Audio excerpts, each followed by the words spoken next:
السلام علیکم۔ صوبہ سندھ کی حکومت کو خصوصاً کراچی میں ٹریفک پولیس کے ذمہ داران آئے روز کوئی نیا اعلان کرتے رہتے ہیں۔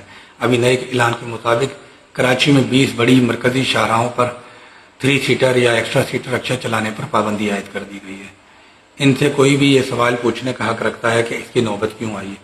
اگر رکشہ غیر قانونی ہے تو فیکٹریوں سے بند کیوں نہیں کیا جاتا؟ روڈ پر آنے سے پہلے روکا کیوں نہیں جاتا؟ جب غریب شخص اس کو خرید لیتا ہے یا قسطوں پر لے لیتا ہے تو پھر آپ کو پابندیاں یاد آتی ہیں۔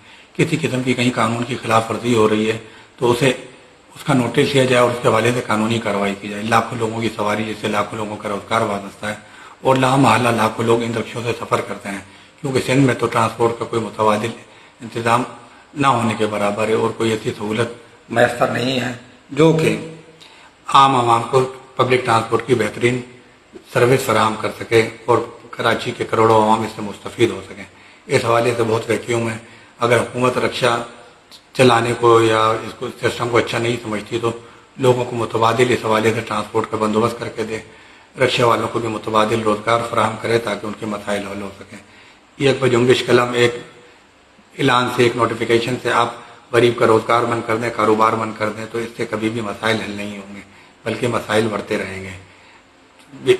چالان کی قیمت میں اضافہ کرنا یا ٹریفک ڈپارٹمنٹ کو ریونیو کلیکشن ڈپارٹمنٹ بنانا کہ جی ہزاروں روپے کا چالان ہوگا، یہ عملی طور پہ میدان عمل میں کام کیوں نظر نہیں آتا؟ لوگوں کو سہولیات دینے کے بجائے ان کے لیے مشکلات کیوں پیدا کی جاتی ہیں؟ سندھ حکومت اس حوالے سے واقعی ناکام ہے اور اس کی کوئی ایسی کاوش نظر نہیں آتی۔ اس کو اپنے معاملات اور اپنے فیصلوں پہ نظر ثانی کرنے کی ضرورت ہے۔ اللہ حافظ۔